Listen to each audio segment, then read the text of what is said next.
Hey there, it's Bianca with lotustheorydesigns, back with another episode of How to Paint Something. Today we're going to focus on this very unique piece called a salesman sample, which can also double as a storage tabletop dresser. Getting started, let's clean it. I use White Lightning made by Dixie Belle, which is their version of a TSP. The TSP comes in granule form, so you'll want to follow the directions on the package to mix it with water. I like to mix it in a spray bottle so I can just spritz it all over the piece with even distribution. I take a clean rag and give it a good wipe down. Look at all the grime this cleaner took off. Next, I work on getting this WoodUbend Applique put onto my piece. It's worth noting that I sanded my piece after cleaning it. I have this theory that the WoodUbend using wood glue will stick better to the piece when it's more in contact with the raw wood. Using WoodUbend is very simple. Start by warming up your WoodUbend molding using a heat gun, a hairdryer, or even a griddle. Once warm, your WoodUbend will become flexible and therefore can conform to the shape of the piece. I add wood glue to the back of my molding. Side note, I must confess I used a little bit too much glue this time. And I add it to my piece, making sure that I apply pressure to all the points so that it is flush with the piece. Using a clean rag, I wipe up any excess glue. In this case, I applied the WoodUbend between the drawers and the frame. With that being said, I am warming up the WoodUbend and using an X-Acto knife to saw through where the drawer meets the frame. Once my WoodUbend is applied and the glue is dry enough to handle it, I begin to sand the edges so that the WoodUbend is flush on the lip of both the frame and the drawers. I am using 220 grit on my sander. You can also do this by hand. WoodUbend moldings sand very easily.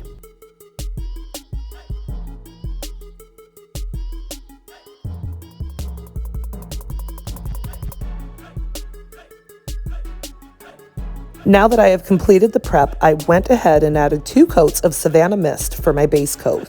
I am going to do a rough, quick blend on this piece for my base. The color you see I am starting with is called Stormy Seas. I am lightly stippling on the Stormy Seas color, and then I jump back to my original color, which is Savannah Mist, to stipple on and slightly overlay the parts where I added the Stormy Seas. To help break up the blues, I introduce Burlap. Burlap is the tan color you see. Once I have my section stippled, I spritz it down with a little bit of water using my mister bottle, and using Dixie Belle's Best Dang brush, am swirling the colors together to create a blend. Keep an eye on how I keep the canvas wet as I do this. Liking what I have so far, I go ahead and commit to this paint process throughout the rest of the front of the piece. Watch as I go.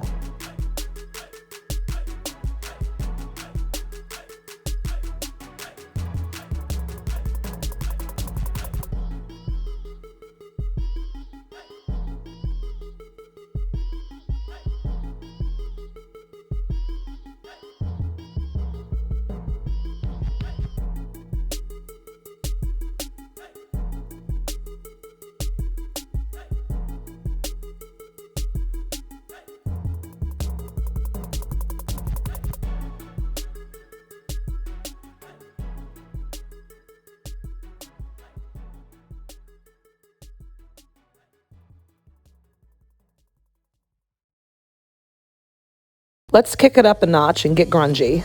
I use a mud spatula available at Dixie Belle to create a grunge look on the front and sides of this piece. I start by dipping the spatula into pine cone, that's the color I'm using here. I dab off the excess onto a plate, and then using the sides of the spatula, I scrape on the paint. This will create a grunged, weathered look. You might also notice that as I go, in some places I find that it goes on a bit heavier than I would like. Using a clean, wet rag, I carefully dab, not wipe, the paint to mute it down in the places where I feel it is just too heavy. The reason I stress the dabbing technique rather than wiping is because you don't want to smear the paint. Watch as I continue on with pine cone using the spatula method.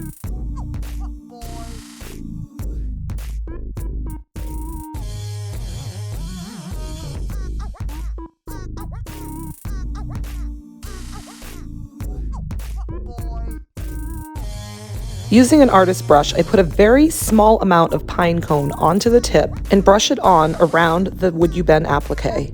To get the weathered look I am going for, I'm using my finger as well as a little bit of water where necessary to smear the paint on, and again, that wet rag to dab the paint. I make a few passes using this technique until it is where I want it to be.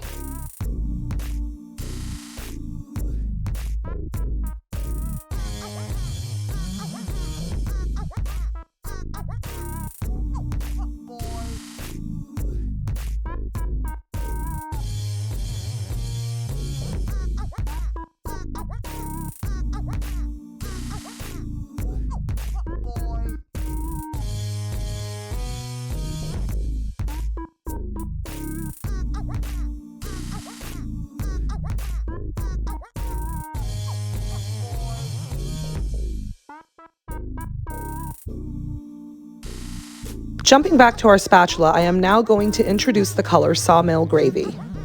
I am going to use the same technique that I used with pine cone to layer on a bit of this lighter color.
Once I was satisfied with my grunge effect, it is now time to add the Lace Transfer by Dixie Belle. This particular transfer comes in a flush template. However, that is not stopping me from cutting out the sections I want and placing the transfer more sporadically rather than one consistent template. Once I got my desired portion of the design cut out, I was ready to begin applying it. I place the transfer where I want it and start by giving it a pass with the burnish stick.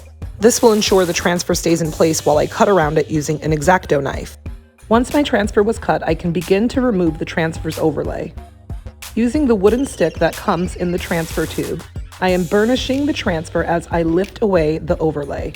Though this video, for the sake of time, is moving quicker, I am actually going quite slow as I do this as to not rip the transfer. You definitely want to take your time. Moving forward, I repeat the same process, cutting out sections of the transfer and randomly placing them onto the piece. Watch as I complete the design on the front using the transfer.